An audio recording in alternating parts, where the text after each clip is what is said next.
warahmatullahi wabarakatuh. Perkenalkan, nama saya Rashid dengan NIM H566.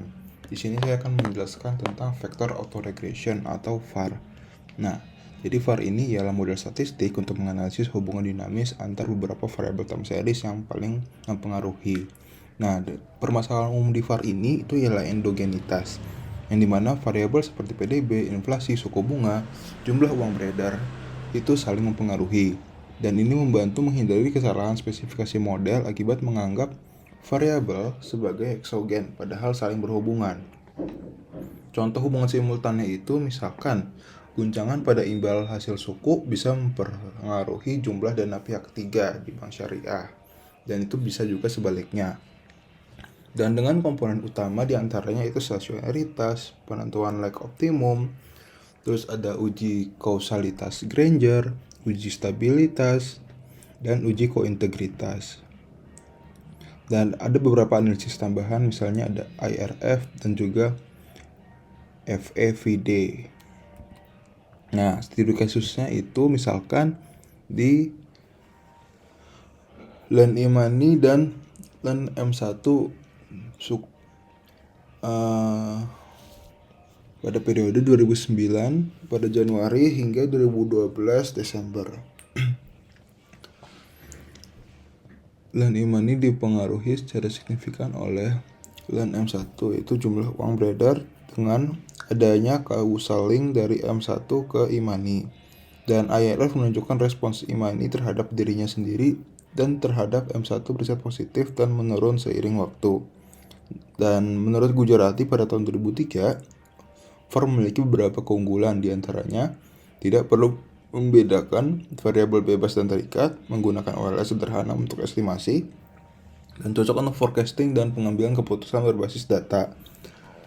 Dan diantaranya ada beberapa pengaplikasian VAR, misalkan menilai pengaruh imbal hasil suku terhadap pertumbuhan PDB, memprediksi dampak kebijakan moneter bank syariah terhadap tingkat inflasi, serta melihat keterkaitan fintech syariah, imani syariah, dan jumlah uang beredar. Nah, jadi kesimpulan dari VAR ini ialah VAR ini penting untuk memahami hubungan simultan antar variabel ekonomi. Sudah masuk pada software RStudio untuk demonstrasi vector autoregressions. Dengan data, saya memakai data yang ada di bawaan RStudio, itu yang stock market di Eropa, indeks DAX, dan juga SMI. Nah, jadi saya memakai load package, yaitu VARS dan juga URCA. Dan paket VARS ini menyediakan fungsi VAR, VAR select, IRF, dan lain-lain. Lalu untuk URCA itu untuk uji augmented Dickey-Fuller melalui ur.tf. Lalu kita load datanya dari EU Stock Markets. Lalu mensubset dua indeks, DAX dan juga SMI, dengan periode 1991 sampai 2000. Lalu setelah itu kita bakal transformasi logaritma untuk menstabilkan varians. Nah, habis itu kita bakal plot time seriesnya. Ini untuk memvisualisasikan kedua series secara bersamaan untuk melihat tren dan juga musiman. Nah, ini kurang lebih ada log dari indeks DAX dan juga dari SMI. Lalu kita bakal uji stasionaritas dengan ADF test. Ini adalah untuk mengecek apakah masing-masing series stasioner di level. Saya menambahkan drift untuk menambahkan intercept. Select legs sama dengan AIC, otomatis memilih leg terbaik. Nah, ini dia. Udah ada test regression driftnya juga. Lalu kita bakal pemilihan leg yang optimal. Nah, di sini saya pakai VAR select karena fungsi VAR select ini menghitung AIC, BIC, dan HQIC untuk memilih jumlah leg P pada model VAR. Nah, ini dia AIC, HQ, SC, FPE maksudnya. Lalu setelah kita pilih lab order yang optimal seperti AIC dan BIC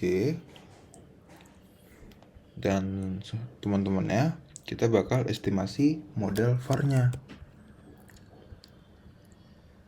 Nih di sini menggunakan leg terpilih, misalkan saya pengen pakai AIC, saya tulis di sini AIC.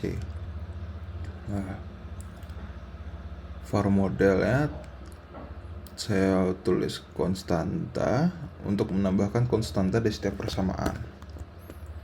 Lalu kita print. Nah, ini dia hasilnya.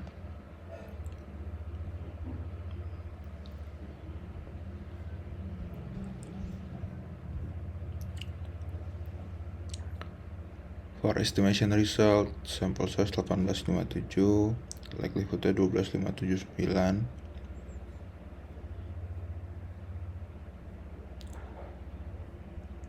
Oke, lalu kita bakal uji diagnostik. Nah, di sini untuk pertama saya bakal pakai yang portmanteau. Nah, portmanteau ini itu ialah memeriksa autokorelasi dari residual. Lalu saya pakai arch.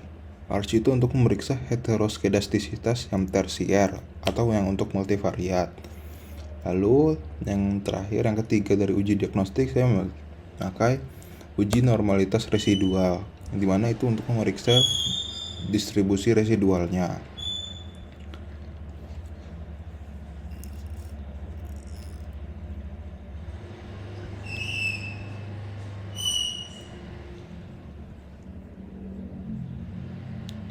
Lalu kita bakal uji yang IRF. Nah, IRF ini itu ialah untuk melihat bagaimana sih shock satu unit pada log SMI mempengaruhi log DAX selama N ahead itu, N itu tahunnya, selama 10 tahun ke depan. Lalu kita bakal forecast dengan memakai 8 periode dengan tingkat kepercayaan 95%. Kita plot. Nah, ini yang baru. Nah, ini dia selama 8 tahun. Nah, jadi interpretasinya itu ialah koefisien VAR menunjukkan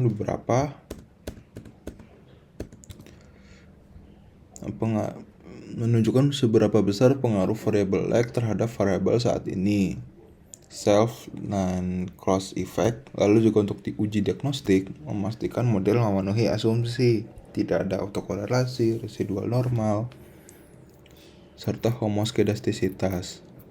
Dan IRF di sini untuk mengilustrasikan dinamika respons atau spillover antar variabel setelah shock. Lalu untuk forecast memberikan gambaran nilai masa depan dan ketidakpastian dari prediksi. Sekian, terima kasih.